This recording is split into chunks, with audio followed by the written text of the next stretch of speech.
Hi అండి. Welcome back to my channel. అందరూ ఎలా ఉన్నారు? బాగున్నారా? నేను బాగున్నానండి. మీరు కూడా బాగుండాలని మనస్ఫూర్తిగా కోరుకుంటున్నాను. ఈరోజైతే మనం కాకరకాయ ఫ్రై అయితే చేద్దామండి. ఇదైతే చాలా బాగుంటుంది. నెక్స్ట్ లెవెల్‌లో ఉంటుంది. మీరు ఒక్కసారి ట్రై చేయండి. పిల్లలు కూడా ఇష్టంగా తింటారండి. చాలా బాగుంటుంది. చేదనేదే ఉండదండి. మీకు చాలామందికి తెలిసే ఉంటుంది. ఈ కాకరకాయ సీజన్‌లో మాత్రమే దొరుకుతుంది. ఈ సీజన్‌లో బాగా దొరుకుతుందండి. మీకెక్కడన్నా కనిపిస్తే గనక తెచ్చుకొనైతే ట్రై చేయండి. చాలా బావుంటుంది. చాలా రకాలుగా చేసుకోవచ్చండి. దానిలో ఇది ఒకటి.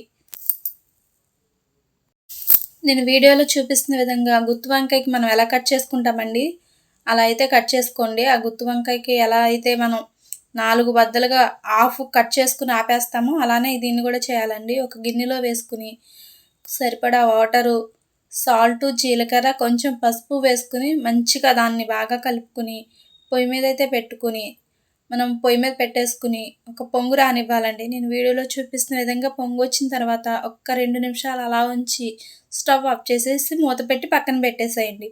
ఉప్పు, మనం వేసిన జీలకర్ర ఫ్లేవర్ అయితే బాగా దానికి పట్టేస్తుందండి. బావుంటుంది.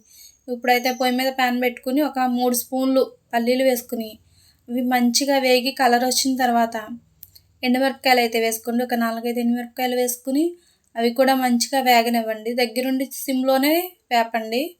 అలా వేపిన తర్వాత అవి కూడా మంచి కలర్ వచ్చిన తర్వాత ఒక 2 స్పూన్లు నువ్వులు వేసుకోండి. తెల్ల నువ్వులైతే వేసుకుంటున్నాను. లాస్ట్‌లో వేసుకుంటే చాలండి. ఇవి ఒక 2 నిమిషాల కన్నా ఎక్కువ టైం అయితే వేగటానికి.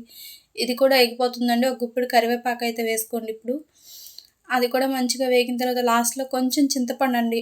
వేసామా వేయలేదా అన్నట్టుగా కొంచెం వేసుకొని ఎక్కువైతే అవసరం లేదండి. లైట్‌గా అయితే చింతపండు వేసుకుని అవి కూడా మంచిగా వేగిన తర్వాత పక్కన పెట్టేసుకోండి. చల్లారిన తర్వాత దీన్నైతే మనం ఒక 5, 6 వెల్లుల్లి రెబ్బలు, కొంచెం జీలకర్ర వేసుకుని మిక్సీలో ఒక 2 స్పూన్లు మన టేస్ట్‌కి తగ్గట్టు కారం అయితే వేసుకొని, ఉప్పు కూడా మన టేస్ట్‌కి తగ్గట్టు వేసుకొని మిక్సీ పట్టి పక్కన పెట్టుకోండి. ఇప్పుడు పొయ్యి మీద ఇంకో ప్యాన్ పెట్టుకుని సరిపడా ఆయిల్ అయితే వేసుకుని, మనం ఇందాక పక్కన పెట్టుకున్న కాకరకాయలను అయితే మంచిగా ఫ్రై చేసుకోండి. వేసిన వెంటనే అస్సలు కదపొద్దండి స్పూన్ పెట్టి. ఇరిగిపోతాయి. ఎందుకంటే మంచిగా ఉడికున్నాయి కదండీ! చక్కగా విడిపోతాయి.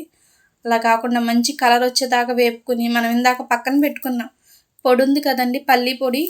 ఆ పల్లి పొడినైతే చక్కగా ఏగిన కాకరకాయల్లో అయితే వేసేసుకుని, నిదానంగా చాలా స్లోగా అయితే కలపండి. ఎందుకంటే అవి కాయలు కాయల్లా ఉంటేనే టేస్ట్ చాలా బావుంటుంది. తినటానికి కూడా చాలా బావుంటుంది. చూడండి ఎలా ఉడికిపోయిందో అస్సల. ఇక్కడ పచ్చిదనం అనేది లేకుండా పట్టుకుంటే ఇరిగిపోతుందండి. నోట్లో పెట్టుకుంటే అలా కరిగిపోతుంది అంతేనండి. పిల్లలు కూడా చాలా ఇష్టంగా తింటారు. ఆ పొడి వేసిన తర్వాత ఒక్క 2, 3 నిమిషాలు చాలండి. అంతకన్నా ఎక్కువైతే వేపొద్దు. తర్వాత లాస్ట్‌లో కొంచెం నువ్వులైతే పైన నేను ఒక్క స్పూన్ నువ్వులు వేశానండి. కొత్తిమీర, కరివేపాకు వేసుకొని అంతేనండి. స్టవ్ ఆఫ్ చేసేసుకోవడమే. మన కర్రీ అయితే రెడీ అయిపోయింది. టేస్ట్ మాత్రం నెక్స్ట్ లెవెల్‌లో ఉండిద్ది. మీరు కూడా ట్రై చేయండి. నచ్చితే ఒక లైక్ చేయండి.